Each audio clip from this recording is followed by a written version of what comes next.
Boa tarde a todos e a todas. Vamos começar a segunda parte do nosso seminário Fernando Távora, ou Távora no Tempo, que segue a exposição que ontem foi inaugurada, chamada Fernando Távora, Pensamento Livre.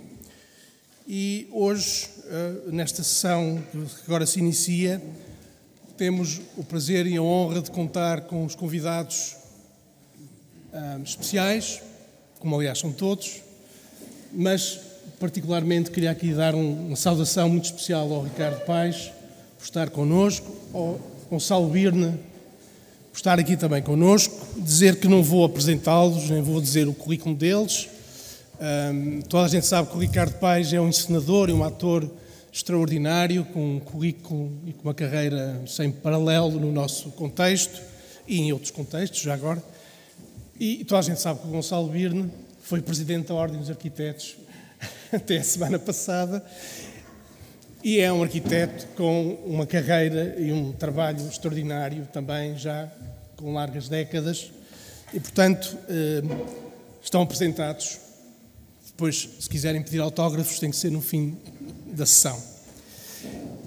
Eu vou dizer algumas palavras breves, talvez a propósito, daquilo que vimos ontem na exposição, de um trabalho que esta equipa maravilhosa, coordenada pelo Alexandre Alves Costa, tem vindo a fazer nos últimos 6 meses, com alguma dureza do ponto de vista do trabalho e com bastante amabilidade do ponto de vista das relações sociais, como é obrigatório. Mas, de facto, este é um momento especial para pensar o arquiteto Fernando Távora, uma iniciativa, aliás, tutelada pela Ordem dos Arquitetos, pela arquiteta Conceição Melo e, naturalmente, também pelo Gonçalo Birne, e, portanto, é um momento de alguma felicidade. Eu estava a comentar ao almoço que este momento é especial. Estamos em 2023, eu não sei exatamente aquilo que vai acontecer a seguir, porque eu não sou bruxo nem mágico, mas suponho que este é um momento de graça muito particular no que diz respeito a esta comemoração, nos termos em que está a ser feita, mas, enfim, se calhar o tempo me irá contradizer em relação àquilo que irá acontecer a seguir. Quando digo a seguir, digo depois da manhã. Bom, eu queria aqui notar que é muito patente na exposição e também nas intervenções que foram feitas hoje de manhã o caráter, digamos assim, calidoscópico da vida e da obra do Fernando Távora. Quem viu a exposição ontem pôde dar conta no tema das referências, como ele cruza, de facto, o inquérito da arquitetura popular, o Jorge Kubler, o problema da Casa Portuguesa, o Gideon, o Frank Lloyd Wright, o Corbusier, os jardins no Japão, os tratados organizados amorosamente pelo professor Domingos Tavares, a bibliografia extensa do modernismo, desde o construtivismo russo até a Bauhaus. Depois também, o que é, penso, uma boa iniciativa do ponto de vista curatorial, esta relação muito específica com o modernismo, com a literatura modernista, com o Fernando Pessoa, com o Orfeu. E, portanto, eu acho que estamos na presença, como já foi sendo dito, mas eu queria aqui um pouco sublinhar, de um personagem que tem este caráter multifacetado e que, de alguma forma, representa uma boa parte do século XX, aquele que está antes da Segunda Guerra, aquele que está depois. E, desse ponto de vista, eu gostaria logo de fazer aqui uma ligeira provocação, pensar que o Ricardo Paes, também nas suas encenações, embora noutro contexto e, naturalmente, noutro tempo, também tem esta capacidade de juntar mídias diferentes. Eu lembro muito bem de ver as suas peças e de haver eletrónica, e de haver dança, e de haver performance, e portanto, de ser também um modo de estar muito contaminado em relação ao mundo. E o Gonçalo, que é naturalmente, o Gonçalo Birne, que é naturalmente também uma personalidade com a sua própria história, mas a verdade é que é também alguém que tem uma visão, eu diria, quase enciclopédica do mundo. Eu acho que o Távora tendia um pouco mais para a síntese e para a máxima, à maneira de Fernando Pessoa, digamos assim, e o Gonçalo Birne é mais orgânico e deixa fluir a conversa de uma maneira diferente, mas a capacidade de relacionar coisas, de colocar no mesmo sítio coisas díspares. Eu acho que une o Gonçalo Birne, o Fernando Távora e o Ricardo Paes. Queria dizer aqui, já entrando num campo um bocadinho mais específico, de algumas coisas que foram sendo ditas ou têm sido ditas. Eu considero que o arquiteto Fernando Távora tem 2 momentos de graça. São 2 momentos de graça que duram, cada um deles, 2 décadas e, portanto, dá para aguentar uma carreira extraordinária, não é? Mas há um momento de graça que são os anos 50, que são as obras que estão expostas na Fundação Marcos da Silva e que são obras absolutamente extraordinárias na síntese que conseguem fazer em tempo real nos anos 50 e depois, alguns entre os anos 70, 80, 90, o modo como ele entra na questão patrimonial, na questão da história. Como ele entra dentro da história, não pede licença a ninguém e avança por aí dentro e cria, digamos, algumas dos critérios e alguma da cultura patrimonial que irá vingar no nosso contexto e não só. E, portanto, eu acho bonito pensar, é uma maneira de pensar, é uma hipótese de pensar o arquiteto Fernando Távora como tendo estes dois balanços, não é? Eu diria que há um modernismo terceira via nos anos 50 e há um historicismo terceira via nos anos 90, digamos assim. É uma hipótese para pensarmos o Fernando Távora, e suponho que aqui o Gonçalo Birne poderá ter uma opinião mais disciplinar que o Ricardo. Em qualquer dos casos, fica aqui um pouco essa deixa.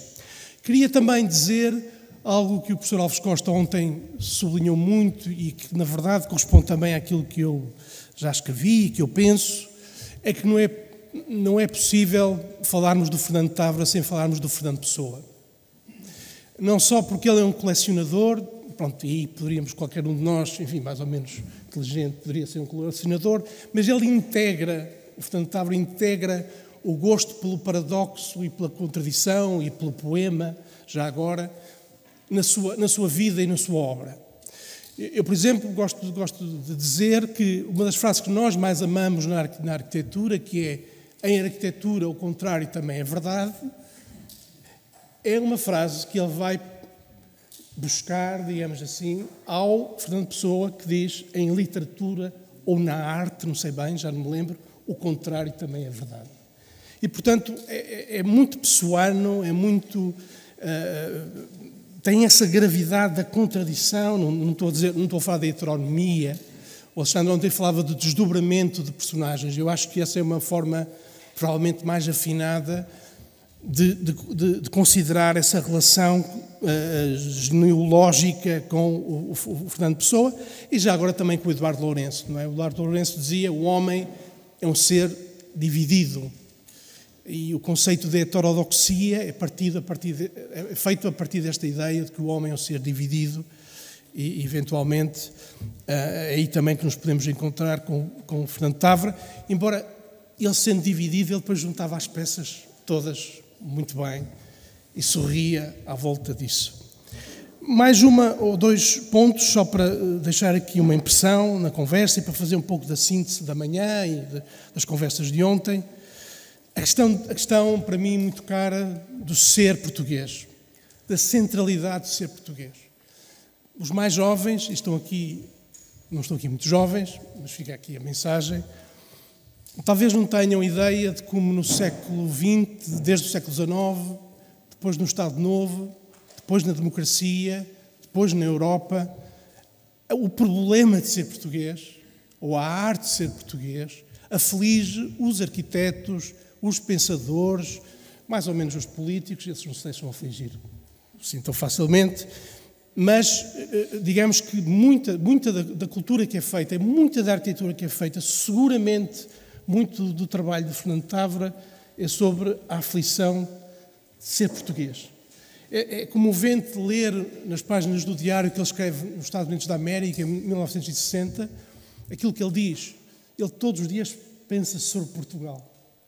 Ele está a visitar o MIS em Chicago, ou em Nova Iorque, ou depois no México, e está a pensar como é que vai trazer, como é que vai levar aquilo para a sua casa, não é?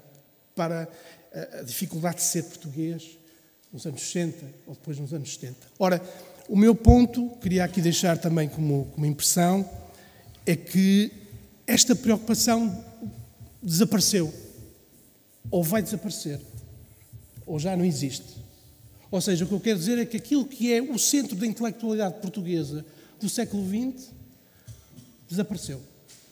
E, de repente, não há um problema à volta deste tema, provavelmente porque as alterações climáticas e as trotinetes e o Wi-Fi resolveram isso.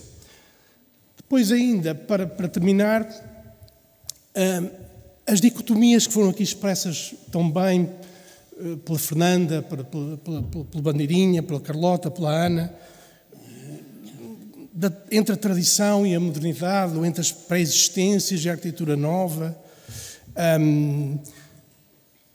ou entre, eu diria, a aristocracia e o pintor moderno, que de alguma forma é colocado pelo modernismo, essas dicotomias são a chave de leitura para olharmos para o Fernando Tavras, estão a desaparecer. Já ninguém sabe exatamente o que é modernidade ou modernismo, já ninguém sabe exatamente o que é tradição ou pré-existência, porque há uma arquitetura que só é da pré-existência. Ou há uma arquitetura que só é de qualquer coisa que tem uma componente eminentemente tecnológica que já não tem nada a ver com a arquitetura moderna. E, portanto, o que eu quero dizer é que os próprios dados de referência que nos permitem chegar à obra de Fernando Távora estão a ser substituídos, estão a ser cancelados, estão a ser apagados e, portanto, a certa altura nós teremos que começar a usar uma linguagem diferente ou fazer uma resistência em relação a este apagamento. Em qualquer dos casos, os termos, não tenho qualquer dúvida que o legado e que aquilo que nos traz aqui tem a maior importância e tem a maior validade contemporânea, mas quero aqui chamar a atenção também do tempo em que estas questões estão levantadas, nos anos 50, 60, 70 e 80, e o tempo que estamos a viver, que nos coloca desafios diferentes. E, portanto, evidentemente que podemos chamar, como a Carlota chamou, clássico, podemos falar do movimento moderno e da fidelidade do arquiteto Távora ao movimento moderno, e em qualquer dos casos há qualquer coisa que está a girar à volta destes termos, destes conceitos, e eu penso que o Fernando Távora também deve ser reenquadrado, ou pode ser pensado em relação àquilo que está a mudar. Bom, este é o meu preâmbulo pobre para passar, fazer um pouco a síntese e passar desde já a palavra ao arquiteto Gonçalo Birne, agradecendo os 3 anos que passei com ele no Conselho Diretivo Nacional, de muito prazer e sofrimento, e agradecer muito a sua presença aqui hoje. Muito obrigado. Vamos lá ver, estou um bocado rouco. Peço que posso ter um bocadinho de água.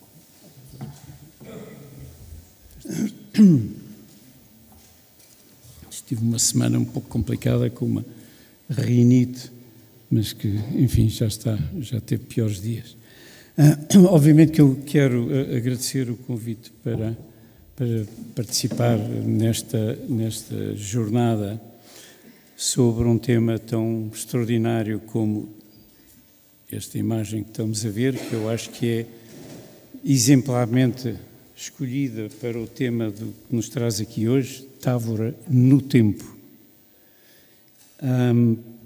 E queria dar os parabéns, obviamente, para toda a comissão organizadora, na pessoa, sobretudo, do Alexandre, mas uma equipa notável que eu não vou, de resto não tenho os nomes todos, mas que é também uma equipa de primeiríssima água, o Jorge que está ao lado, o Bandeirinha, o Luís Urbano e a Maria Manuel Oliveira.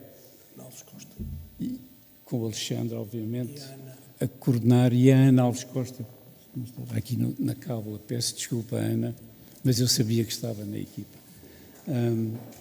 Bom, e queria dar os parabéns porque, efetivamente, acho que a estrutura que já estava prometida e que está a andar é exemplarmente bem organizada, e nomeadamente com estas duas duas situações que foram ontem com a inauguração da exposição com um título notável e com uma pequena explicação a dizer que pensamento livre não é exatamente a mesma coisa que livre pensador, que é uma polémica que também já está bastante datada no tempo, eu diria até bastante mais datada no tempo do que esta que o Jorge agora levantou, que me parece bastante oportuna também. E sobretudo com esta mesa ou este evento de hoje, que tem, e a primeira coisa que eu queria felicitar é o ajuste entre a escolha desta imagem. Eu não sabia exatamente onde é que ela tinha sido fotografada, mas o Sérgio já me explicou que é em Saqqara, nas pirâmides egípcias, mas que eu acho que é uma fotografia quase... aquela legenda está no sítio certo da fotografia. Não? E, assim como o Távora, também está no sítio certo do tempo desta fotografia. Eu acho que dizer este evento Távora no tempo tem uma grande vantagem. É que está Távora no tempo. Não tem nem um princípio nem um fim. Távora está no tempo. E esta fotografia mostra um bocado isso.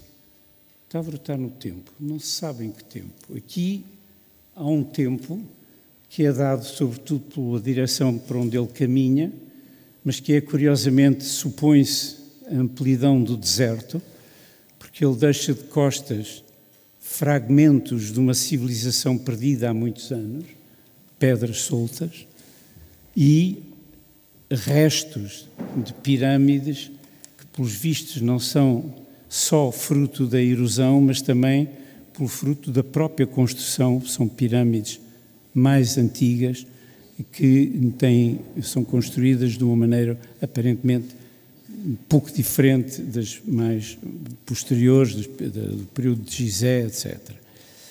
Ou seja, de facto, estamos a falar sobretudo do tempo, e de um tempo em que se passa. De resto, alguém dizia, eu sei quem dizia isto, o tempo não existe. O que existe é o fluir do tempo. O que existe é a passagem do tempo. E essa noção, que eu acho que continua a ser válida hoje em dia, é uma noção que ainda por cima cola de uma maneira notável com aquilo que está por trás destes 2 dias, ou dos eventos de ontem e de hoje. Primeiro, que é o pensamento livre, Távora como o homem da heterodoxia. De facto, e é notável, o Jorge já citou, quer dizer, quando o Távora diz que em arquitetura o contrário também é verdade. Estamos no mundo do paradoxo onde tudo é possível, não? Até a contradição. E eu acho que isto é muito, de facto, a noção e a presença que eu tenho e que eu senti desde que conheci o Távora e ao longo do tempo em que o fui conhecendo. Podia dizer um pouco pomposamente que o Távora é sobretudo um homem em passagem, é um homem em transição, mas sobretudo é um arquiteto em transição, é um arquiteto em passagem. E é um arquiteto que, na sua passagem, vai deixando rastros. E os rastros estão muito bem geografados, muito bem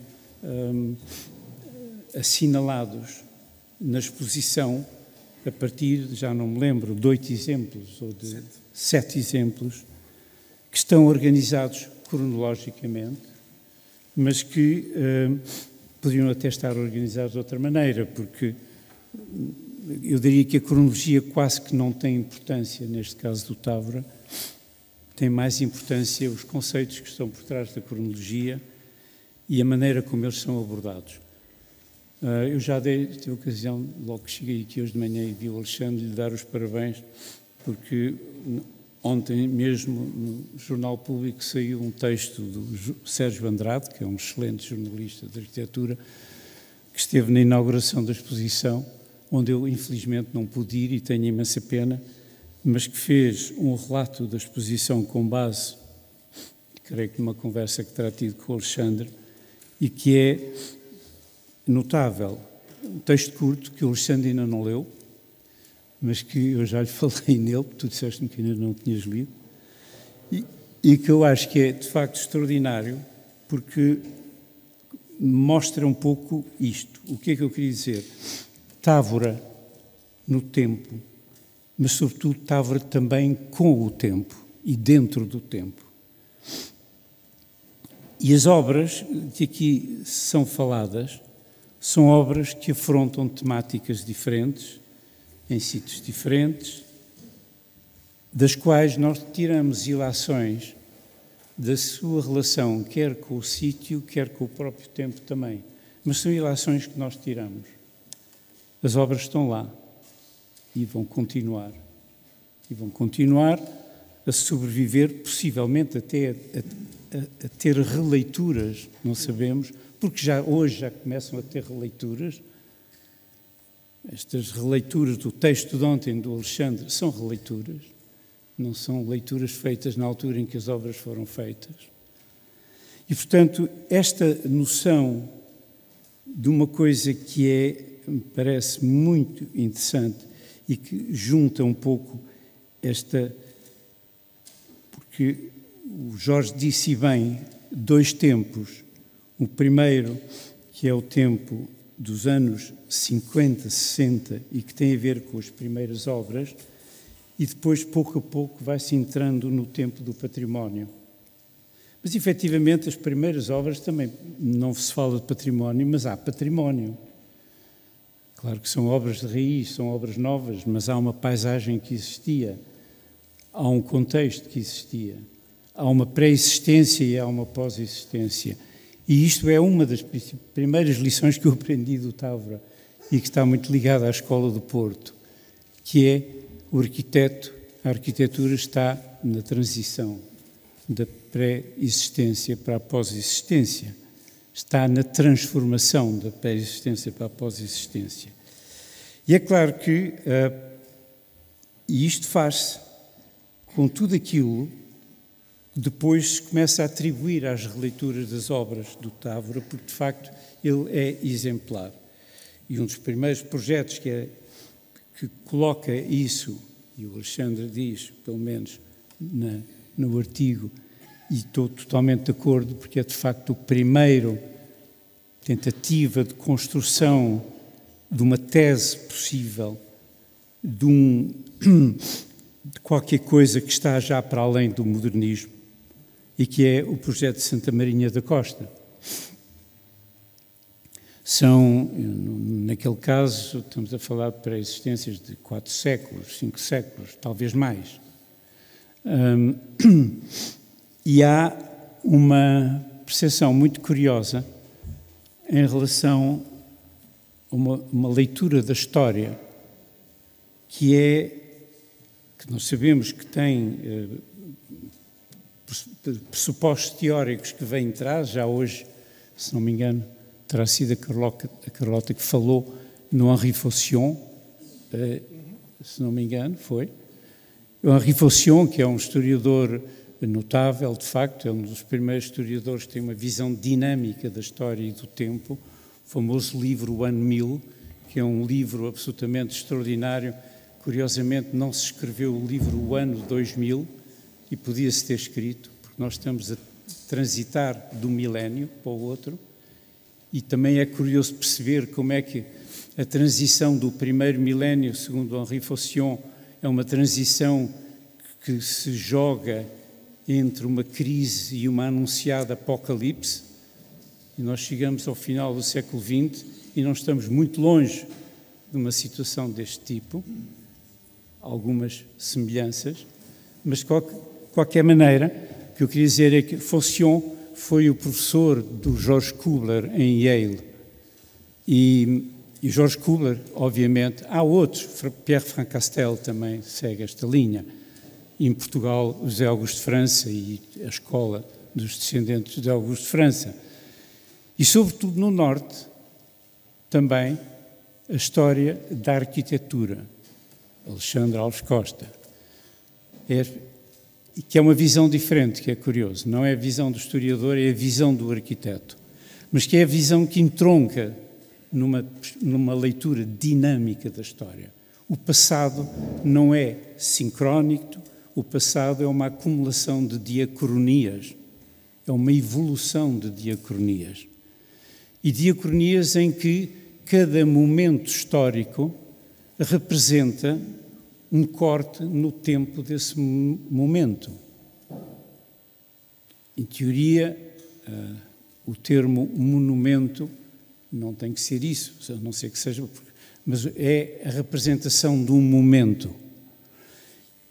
E a verdade é que esta leitura transfere para outro plano que tem a ver Fernando Távora no tempo, mas Fernando Távora no tempo com o tempo. Ou seja, aquilo que Távora, no fundo, diz, em grande parte, é uma condição que é própria do projeto de arquitetura. Isto tem a ver com uma leitura, enfim, que eu já insisto há bastantes anos, tem algumas bases de apoio teóricas. Eu nunca fui um teórico nem um historiador, mas citando Ignacio Solá Morales, que curiosamente teoriza sobre a relação com o património num caminho que não é totalmente convergente com o Távora, mas que tem muitas pontes com o Távora, de outra maneira. E a certa altura, lembro-me, numa conferência que fez em Lausanne, no Politécnico de Lausanne, ainda no 93, 94, se não me engano, numa altura em que eu estava a dar um semestre em Lausanne, em que Ignacio Solá Morales cita Leon Battista Alberti com a famosa figura de transição entre o restauratio e o inovatio, e a questão do ato do projeto, o ato do instituício. O projeto institui uma realidade que é sempre uma realidade de transição, de transformação, uma realidade de diacronia, mas que é instituída, se quiserem, é fundada. O ato de fundação de uma obra tem a ver com isso. E quem diz fundação diz o ato de refundação.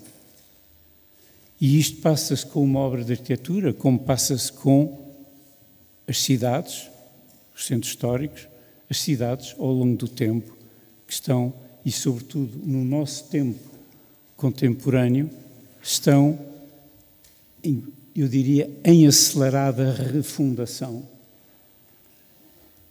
Portanto, esta visão que me parece muito apropriada e que retrata muito bem aquilo que nos foge, eu diria, muito na pessoa, no arquiteto, mas sobretudo no homem de cultura e no pensador, e ao mesmo tempo arquiteto, pedreiro de obra grave, como ele próprio dizia. E isto é muito importante porque, de facto, o caminho do Távora é balizado por estas obras que vai deixando, mas que traduzem aquilo que é precisamente também o seu legado pessoano, digamos, da heteronomia, mas neste caso da heterodoxia da própria obra do Fernando Távora. Ele é um homem de pensamento livre.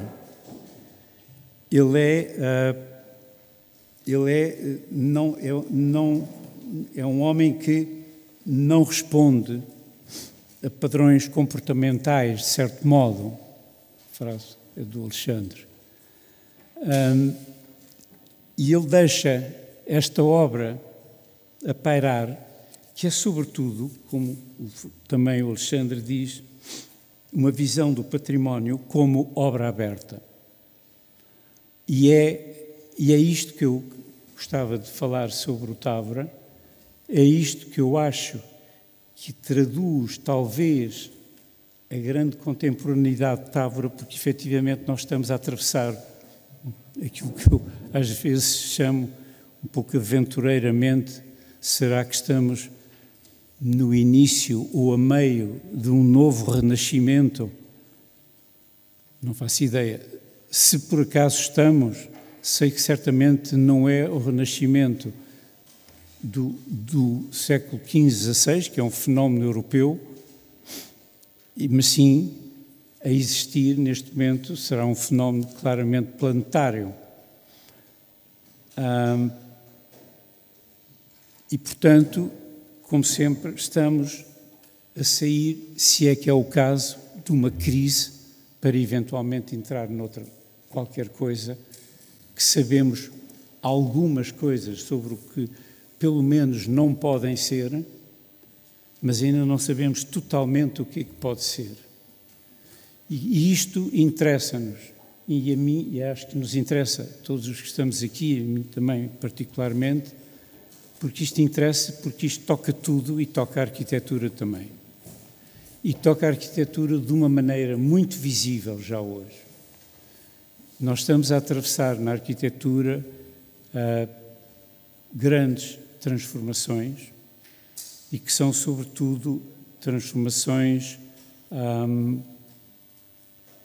eu diria, em grande parte, ainda apenas prescrutadas, mas que oscilam entre eventuais utopias e laterais apocalípticos ou apocalipses, não? Temos duas concretas em frente, a prazos diferentes. Uma delas poderá ser um apocalipse climático que pode demorar, se não houver juízo, 2, 3 séculos. O outro poderá ser uma apocalipse guerreira que pode ser no mês que vem ou não sei quando, mas porque, curiosamente, a guerra tem tem duas coisas curiosas. A primeira é que é a antítese da arquitetura. Tudo o que os arquitetos andam a fazer é o mundo oposto ao mundo da destruição, que é o que faz o militar, é o que faz o general, é o que faz o planeador, mas obviamente ao serviço de qualquer outra coisa. E a outra coisa é os arquitetos estão do lado, de facto, do lado da construção. E estão do lado da construção, portanto, têm um conhecimento otimista. Quem está do lado da construção tem uma visão otimista do mundo. E talvez seja a qualidade mais extraordinária que eu encontrei no Fernando Távora, é que em relação à arquitetura ele era um homem de um otimismo absolutamente extraordinário. Muito obrigado, eu não vou dizer mais nada.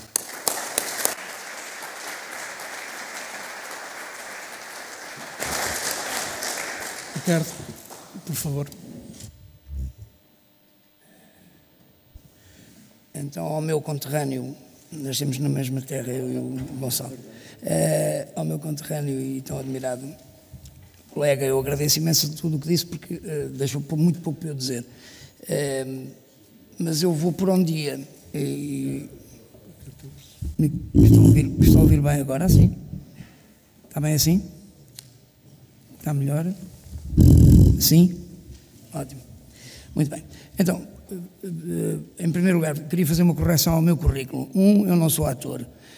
Eu sou ator como um locutor qualquer da rádio resolve ser protagonista de um filme qualquer de um rapaz em princípio de carreira em Lisboa e depois vir ator para o resto da vida. Quer dizer, eu não fui treinado para ser ator. Volta e meia faço umas pequenas coisas em cinema, mas por amizade. Mas não me fica mal ser ator, mas de facto não sou. A outra coisa que é O belo Marcelo Caetano. por exemplo, sim, mas isso é figuras do... Isso é como fazer as figuras do como é que chamava aquela coisa em que as pessoas imitavam as pessoas, os bonecos imitavam as pessoas, é um bocado isso. Eu era muito parecido com o homem, foi um grande desgosto que eu tive, principalmente porque foi um seríssimo golpe na minha autoestima sexual, porque eu nunca tinha conhecido ninguém, eu fui aluno do Marcelo, e nunca tinha conhecido ninguém com tão pouco sex appeal. E quando me puseram a fotografia em frente, e outros episódios, entretanto, que não vou contar, eu fiquei realmente muito chocado, mas não pude dizer que não, porque se tratava da Maria de Medeiros, não é? Pronto, e porque além disso o projeto me interessava muito. Mas tirando isso, que são 10 minutos da minha vida, de facto, 10 minutos, mais do que isso, mas 10 minutos em resumo, de obra, eu queria dizer uma coisa também. Foi mencionado a minha pluralidade, ou como é que chama, a minha multidisciplinaridade teatral. Isto é, o uso dos vídeos, das tecnologias, etc. Eu neste momento abomino as tecnologias, exceto aquelas que não se veem. Por exemplo, o último espetáculo que fiz realmente era um espetáculo em que posso garantir que 99,9% das pessoas não perceberam que estava amplificado ator a ator, portanto com amplificação própria. Eu estou precisamente na fase de deslaçar disso tudo. Mas pronto, mas tive os meus momentos e foram momentos muito interessantes, com certeza. Também, por outro lado, os momentos que eu mais prezei, as coisas de que eu me lembro mais fortemente, curiosamente, são precisamente espetáculos de Fernando Pessoa, o Fausto Fernando Fragmentos nos anos 80 em Lisboa, 80, sim, e de que o Gonçalo conhece muitíssimo bem o cenário e muitas outras pessoas que o foram ver, entretanto, cenário de António Lagarto, que tem uma pré-formação de arquitetura e que de facto é e será o último grande cenógrafo do curso português. O outro é o Turismo Infinito, que foi feito aqui, que já há 16 ou 17 anos, que ainda volta e meia vai sendo reposto, que contexto organizado por António Feijó e com cenário, nesse caso já uma abstração praticamente da própria ideia de cenário do Manel Aires Mateus. Portanto, digamos que isto para puxar dos meus galões e dizer que eu toda a minha vida, começando com o Nuno Lacerda Lopes e por aí fora, fui trazendo, na medida do possível, aquilo que eu considerava ser uma espécie de cantação formal ao teatro, que a arquitetura pronunciava por não ser cenografia, precisamente, ou por não ter querido sê-la de início. E a relação com, isto tudo a propósito da relação de Fernando Távora com Fernando Pessoa, eles para mim têm duas coisas em comum em que eu nunca tinha pensado com toda a franqueza até agora. Desculpem-me, eu vim de estar meio doente, portanto tenho que me desculpar se por acaso não se perceber muito bem o que eu digo. E sou muito trapalhão a falar também. Que é, em qualquer que seja a proliferação do trabalho, da busca, da viagem, etc., em qualquer dos personagens, chamemos agora personagens a Fernando Pessoa e a Fernando Távora, tudo regressa e se reintegra numa coisa que nós reconhecemos como o universo próprio dessas pessoas.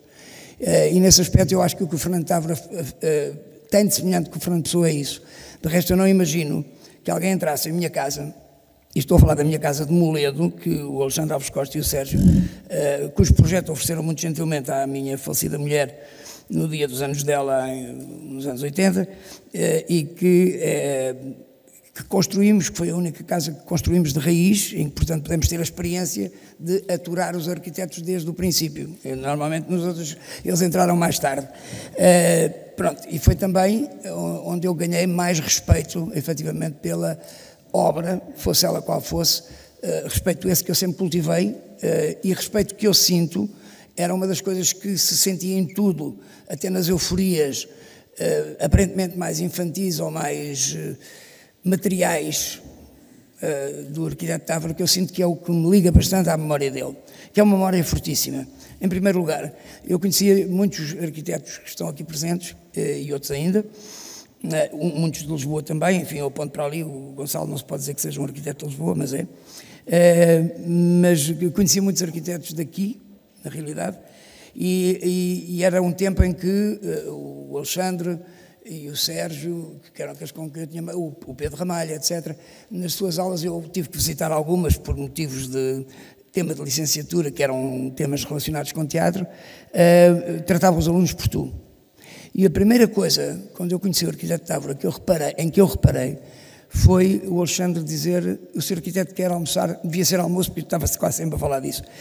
O Sr. Arquiteto quer almoçar, e eu pela primeira vez ouvi um arquiteto acreditado, entre vários outros arquitetos acreditados, formado, professor de pessoas que hoje já têm uma idade também provecta, coisa que me custa muito a aceitar, mas foi a primeira vez que eu ouvi alguém chamar senhor arquiteto a um colega. E esse colega, que tinha sido provavelmente professor vosso, já não me lembro muito bem da sequência das coisas, que também fui apanhando pelo andar dos tempos, era o arquiteto Távora. Eu fui agora recentemente indevidamente convidado para presidir aliás foi por isso que fiquei doente, presidir ao júri do Prémio Távora. E é coisa que foi muito curiosa, ler aqueles textos todos, etc. E os textos estão, na sua maioria, minados de uma pretensão intelectual absolutamente insuportável, às vezes escondendo inclusivamente a graça dos projetos, uma espécie de gentrificação obrigatória, no sentido de ser-se considerado um membro da Escola do Porto, que é uma coisa que já começa a cansar um bocadinho decifrar, mas no meio disso tudo havia, evidentemente, citações do arquiteto Távora, porque o tema era a viagem, como sabem, é o tema do prémio, e porque o arquiteto Távora era um viajante nato. E pelo meio disso, uma coisa que eu me apercebi que vem muito ao encontro do que são as perguntas sobre em que momento nos encontramos, que o Gonçalo faz muitíssimo bem, de forma que eu não poderia fazer de resto. No meio disso tudo havia citações do Fernando Távora, e muitas delas a propósito da viagem, precisamente. E uma coisa que se constata, que constatámos à mesa, todos, o júri era muito, muito simpático, devem saber quem é, não vale a pena estar a dizer os nomes agora, mas constatámos todos uma coisa para a qual eu me enervava sucessivamente mais, que é, sempre que o arquiteto Távora era mencionado, era mal mencionado. Isto é, o contexto em que a frase do arquiteto Távora era posto não tinha nada a ver com aquilo que se pretendia ou que o autor supostamente quereria pretender. Isto significa o quê? Basicamente que a minha percepção, e posso estar a ser muito mauzinho, mas a minha percepção é de que os tempos realmente mudaram completamente e que se Távora está no tempo, está realmente no tempo de passagem. E está muito bem definido isso tudo, no que o Gonçalo disse, no que o Alexandre escreveu, etc, etc. E essa é uma das suas raridades, é uma pessoa que a gente sempre sentiu que não estava preso absolutamente a nada, principalmente não estava preso a preconceito. Devo dizer que eu tinha com o arquiteto Távora, tivemos com o arquiteto Távora variedíssimas experiências interessantes, entre elas as inúmeras viagens a Viseu para a fundação do que viria a sair de lá, da extensão da Faculdade de Arquitetura para a cidade, e numa dessas, em muitas dessas coisas, eu pude ver a facilidade com que o arquiteto se movimentava entre pessoas. Entre o Sr. Madeira, antiquário, a quem ele tinha comprado dezenas de coisas ao longo de séculos, que ninguém no Porto sabia quem era, a não sei talvez o arquiteto Távora, aos donos do restaurante Santa Luzia, todas essas coisas eram pontes sistemáticas que Távora tinha aberto, ou antes, eram lugares comuns da sua própria enorme generosidade. Então, como aquelas frases todas me caíram todas muito mal, e principalmente também me caíram bastante mal as pretensões de alguns textos, porque na realidade não se tratava de todo em todo de convencer ninguém, tratava-se apenas de exprimir um conceito e fazê-lo sinteticamente. Refiro-me ainda ao celebérrimo concurso. Então, eu vou dizer duas ou três coisas que o arquiteto, duas ou três frases que o arquiteto me disse na nossa casa de Moledo, quando a visitou, penso eu. Acho que estou a confundir dois momentos. O momento em que ele visitou a casa feita a primeira vez, porque ele lá visitado antes, e outro em que houve uma daquelas almoçaradas gigantescas, largamente dominadas pela presença da arquitetura do Porto. E em boa hora, a casa era lindíssima, e é um projeto, porque ainda hoje tenho muito orgulho, apesar de já não ser dono. No meio da sala, numa espécie de estilo Philip Johnson, acho eu, a sala era paralelepipédica e encaixava dentro da piscina, que era uma coisa que tornava aquilo muito hollywoodesco e muito pouco esperável desta austera casa, mas aconteceu e era muito bonito. E no meio do paralelepípedo havia uma lareira paralelepipédica ela própria, atravessada, que dividia virtualmente os dois espaços. A chaminé está sobre um dos lados, a chaminé que se vê sair da laje de mármore, e sobre o outro estava uma taça de vidro da Checoslováquia, vermelha. Uma taça que é uma espécie de um cone talhado em baixo, cujo talho é a própria base da taça. A taça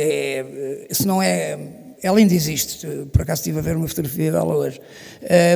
A taça se não era, como é que se diz,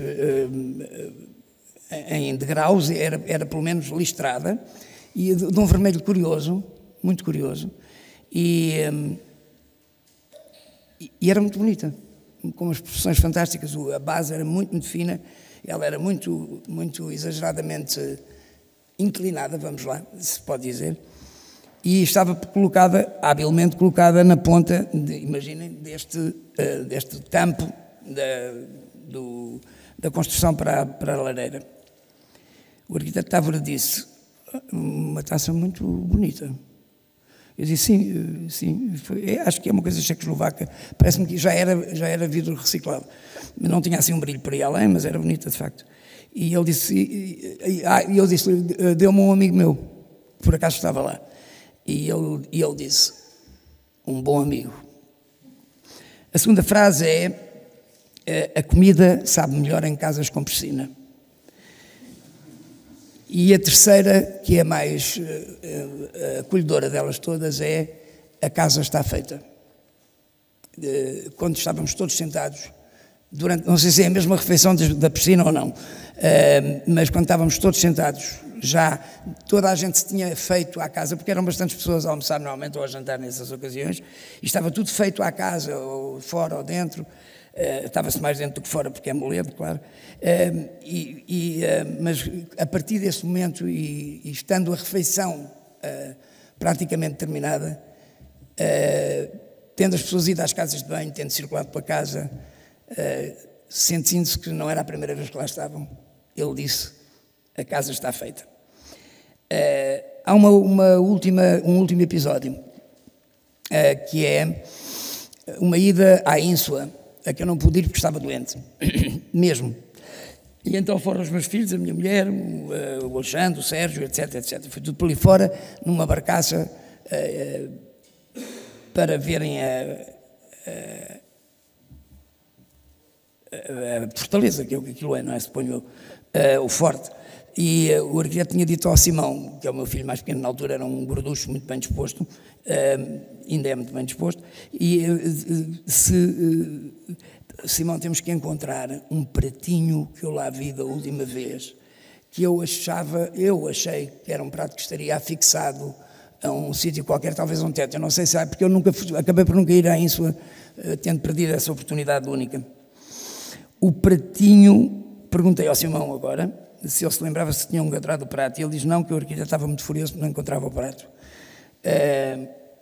Tudo isto são coisas que parecem ridículos episódios e podiam ser contadas de qualquer pessoa, e eu diria não podiam. Só podiam ter sido ditas pelo arquiteto Távora. Ou antes, só poderiam ter sido ditas por Fernando Távora, porque sistematicamente o senhor arquiteto, como muito bem lhe chamavam os mais novos, como sistematicamente lhe chamavam antes, o senhor arquiteto era para mim sempre Fernando Távora. Isto é, eu também lhe chamava sempre senhor arquiteto, é óbvio, nem tinha discussão a esse assunto. Porque a pessoa era constituída de todas essas coisas, e isso sim lembra de alguma maneira o universo de Fernando Pessoa, que também na realidade é de tal maneira fragmentado e desdobrado que é praticamente incomparável. Aliás, o maior universo literário do século XX na Europa diz-se dele, não é? Mas todas estas coisas só podiam ter vindo de Fernando Távora, porque ele era muito atento à funcionalidade das coisas belas, que é uma coisa que diz, obviamente, muito a quem tem que fazer, lidar com a cenografia, com o espaço cênico, com atores vestidos de maneira particular, ou revestidos, ou travestidos de maneira particular. Era muito sensível a essas coisas e era também muito sensível aos objetos em si. E era, como sabem, um colecionador. Ele decifrou uma coisa em minha casa muito importante em Viseu, que foi não interessa muito a história, pronto, foi uma coisa que eu comprei sem saber se estava a fazer bem ou não, e que está ainda na nossa entrada, na nossa casa de Viseu, que é um Menino Jesus de estanho, que eu comprei também a um colega arquiteto para variar, que entretanto virou antiquário. E foi ele que decifrou a história e explicou porque é que se usava o estanho e quando, e quão mais costume isso era. Isto é, ele tinha um conhecimento, como sabem, brutal de tudo, de todas as coisas.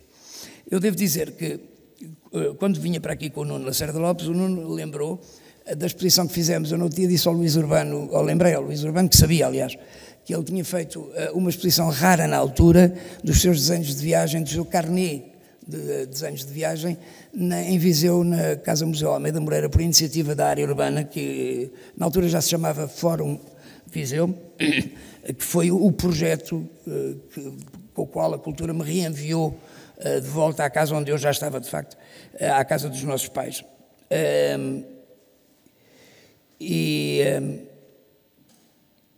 Mostrámos os desenhos do arquiteto Távora. No livro, lembrou o Nuno muito bem, e a história já me foi contada 2 vezes pelo mesmo Nuno. No livro de impressões, aquela coisa das opiniões, há alguém que diz, Nuno, corrige-me se eu estiver a dizer mal, continua, gostei muito, continua, algumas linhas não estão muito direitas, mas bom trabalho, continua, e assinava por baixo. Isto é, não podia haver melhor exemplo. Quando se fala de Fernando Távora e do tempo, se quisermos usar uma metáfora genuinamente humorística, não poderia haver melhor exemplo de olhar sobre Fernando Távora, que é pensar, ele é um estudante, porque realmente ele foi um estudante a vida toda. A coisa que mais, francamente, mais me espantou em tudo isto, que já conhecia dele, incluindo das obras, e Santa Maria da Costa é de facto extraordinário. Por exemplo, isto eu estou a falar do meu gosto pessoal, atenção, é extraordinário por tudo isso, por todas as razões, inclusive que se prendem com o modernismo, o chamado pós-modernismo e etc. Mas é extraordinário como obra e é muito bonito. Mas eu não conhecendo tanto a obra e conhecendo mais a pessoa, curiosamente, e tendo ele escrito como escreveu 2 coisas lindíssimas sobre mim, que eu tenho que agradecer aos céus que me tenham ido de lá, eu teria que estar aqui para ser simpático e homenagear essa figura extrema. Mas estou aqui em plena consciência da amizade que realmente uma pessoa como ela desenvolve. A amizade, a afetividade, o sentido diabólico do humor, o gosto pela comida e pelo convívio. Tudo isso eram características que faziam de Fernando Távora um homem do mundo 100%. Mas o que mais me apanha nisto tudo, de surpresa, mas de total surpresa, quer por razões estilísticas, quer por razões da fantástica qualidade dos objetos, quer ainda porque a Maria José Casanova teve o cuidado de me explicar como é que aqueles objetos surgiram, são os desenhos expostos naquela calota redonda onde não se ouve nada do que a gente diz. Mas também não é preciso.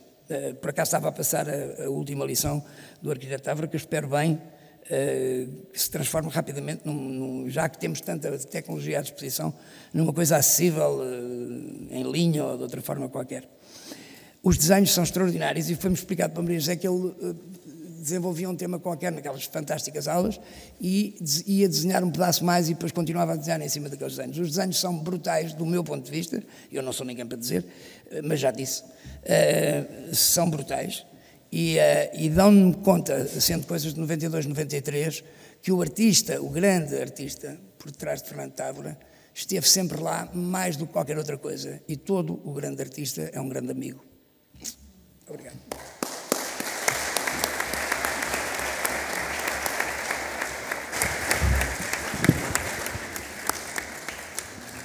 Obrigado, Ricardo, pelo seu testemunho. E nós temos ainda algum tempo e eu ia aproveitar para fazer uma outra pergunta, ou, enfim, não sei se o Gonçalo também quer comentar a intervenção do Ricardo Paes. Em qualquer dos casos, eu queria fazer um comentário, primeiro ao Gonçalo, sobre este tema do Távora no tempo e sobre a expressão tão bonita que utilizou do arquiteto em passagem. Porque a certa altura nós podemos ser levados a pensar com a teoria do Alexandre, também tão bonita como é a do pensamento livre, e a ideia do otimista que o Ricardo Paes aqui colocou, que o Távora podia ter quase uma espécie de sustentável leveza do ser, para ser aqui pós-moderno. E, na verdade, eu acho que essa é uma visão incompleta de Fernando Távora, porque ele era um homem com os pés bem assentes na terra e podia ser livre, seguramente era um homem livre, mas ele partia de uma estrutura cultural, de uma estrutura familiar, de uma estrutura de sociedade que era bem firme e que era grave no sentido da gravidade. E, portanto, eu penso que nós devemos, para fazer justiça à complexidade da personagem, e nisso estamos todos de acordo, eventualmente o problema de ser um arquiteto em passagem talvez não descreva bem esta condição dupla de alguém que está com os pés bem assentes na terra. A não ser que nós pensemos do ponto de vista, enfim, da velha frase do historiador francês, da longue durée, do tempo longo. E desse ponto de vista, se pensarmos que o Távora está no tempo longo, no tempo milenar, no tempo onde as coisas foram descobertas e onde a arquitetura moderna é apenas uma partícula desse tempo longo, talvez aí a gente possa pensar no Távora como alguém que está de passagem no tempo, não é? Portanto, de qualquer forma, gostava que eventualmente o Gonçalo pudesse comentar um pouco este meu comentário e dizer também, só para fechar, que pode ajudar a pensar, e é bonito pensar, se calhar, que há uma espécie de loop cronológico na obra do Távora, no sentido em que a última obra que nós mostramos, que é a Casa dos 24, é uma obra medievalista, ou neo-medievalista, já no século XXI, e se calhar o pavilhão de ténis, que nós ontem vimos com detalhe na exposição, é uma obra que qualquer jovem arquiteto gostaria de fazer hoje, e desse ponto de vista o tempo está trocado, não é? E desse ponto de vista talvez não seja a longue durée, mas seja de facto uma obra que tem uma persistência e tem um caráter tão forte que podemos trocar o tempo e continuamos dentro da obra de Fernando Távora. Enfim, mas de qualquer forma, gostava que comentasse eventualmente esta questão da liberdade versus a gravidade, não é? Ou, na verdade, do otimismo versus o pessimismo, que eu não acho que se possa ver o Fernando Távora como um otimista total, se é que tal coisa pode existir, não é? Eu acho que o Fernando Távora era um pessimista cultural que encontrou uma forma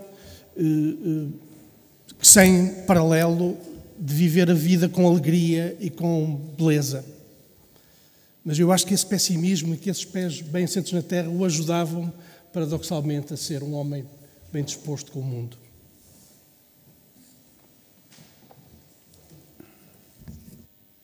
Pois, percebo perfeitamente a pergunta e até porque podia ter ficado no ar esta ideia de que o Távora, reduzido à passagem, libertava-se da lei da gravidade. E claro que não é de tudo isso. De resto, há pouco eu fiz uma leitura desta imagem, uma leitura claramente pessoal, no fundo uma interpretação que, como todas as interpretações, para além de uma tentativa de criar uma narrativa sobre a imagem, também reflete, se calhar, alguns alguns desejos pessoais ou algumas vontades pessoais de imaginar uma realidade que pode ser profundamente errónea ou errada. Eu acho que, olhando retrospectivamente sobre o Távora, o Távora deixou-nos já há 18 anos, praticamente, 2005, portanto, a verdade é que eu volto, não digo com muita frequência, mas tempos a tempos eu volto ao Távora, porque é uma pessoa, ele próprio, Fernando Távora, marcou muito. Há alguns momentos puramente ocasionais que aconteceram em que eu senti uma enorme proximidade e creio que também da parte dele. E portanto, de vez em quando há assim umas... Mas uma das coisas que eu acho que é, quando esta questão da insustentável leveza do ser, é claramente não era toda a imagem que eu gostaria de transmitir do Távora. E já agora posso dizer que quando eu perguntei ao Sérgio onde é que esta fotografia tinha sido tirada, eu não sei porque tinha pensado que podia ter sido na Jordânia, mas enganei-me, e foi de facto no Egito, e o Sérgio contou-me uma história que mostra bem como é que o Távora tinha os pés na terra. A interpretação que eu dei do Távora em passagem de uma pré-existência de costas para um amontoado de uma erosão do tempo de pedras soltas e a abrir para o deserto, o Sérgio disse-me, parece que o Távora estava à procura de uma pedrinha para poder levar para casa. Bom, portanto, esta história, quanto a mim, só aumenta a dimensão do Távora, quer dizer, não é tudo o contrário. Eu acho que, de facto, eu tenho muito esta leitura do Távora, e se calhar essa sim redutora, de que o Távora viajou no tempo enquanto esteve connosco e deixou, sobretudo, muito essa marca. A marca, e por isso eu acho que o tema deste ciclo de conversas é fantástico. O Távora deixou um rasto no tempo quando passou. E esse rasto no tempo é um rasto que, depois, analisando, ou vendo, ou tentando interpretar o conteúdo da sua obra, do seu pensamento, etc., esse rasto tem alguns vetores que eu diria de intemporalidade. Desde logo pela sua liberdade de pensamento, pela sua própria configuração no mundo do Orfeu, ou no mundo pessoano do paradoxo, é claramente um homem complexo. Já disse há pouco, no momento da cultura não tinha heterodoxia, quer dizer claramente liberdade e complexidade. Portanto, são coisas claramente que mostram um pouco a sua grande gravidade cultural.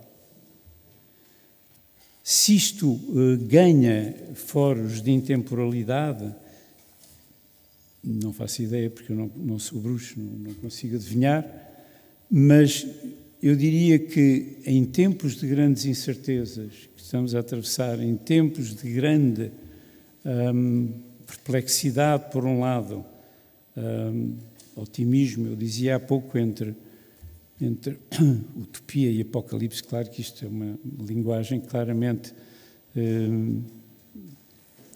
de transição. Eu às vezes pergunto-me se existe de facto esta passagem. Não há a ver. É muito claro neste momento que para sairmos da crise climática ou muita da atuação do homem, e não é só do arquiteto, mas também do arquiteto ou da arquitetura enquanto forma de conhecimento, procura outros paradigmas, outras formas de estar no mundo, E, portanto, e essas são as tais que poderão indicar uma possível utopia, pelo menos enquanto não se conhece tudo, mas que dão uma direção de saída. Eu acho que há uma coisa do Távora que eu acho também é extraordinário, que alguém disse, se calhar novamente é o texto do Alexandre, que o Távora falava da viagem como ensinamento, porque ele dizia, as viagens é que ensinam, os livros servem para verificar se esse ensino é correto ou não, ou os cânones, evidentemente também a tratadística, no fundo depois vai tabelar essa mas a viagem, eu diria que a viagem no Távora, mais do que ensino, é aprendizagem. Isso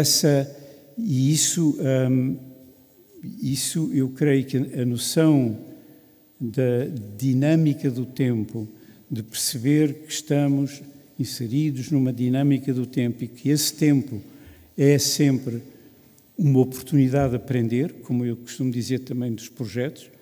Uma das frases que eu digo sempre é que cada projeto, quando me perguntam qual é o meu projeto preferido, normalmente é uma resposta que também é uma chapa 14, como outra qualquer. Eu costumo dizer é o próximo, o meu projeto preferido.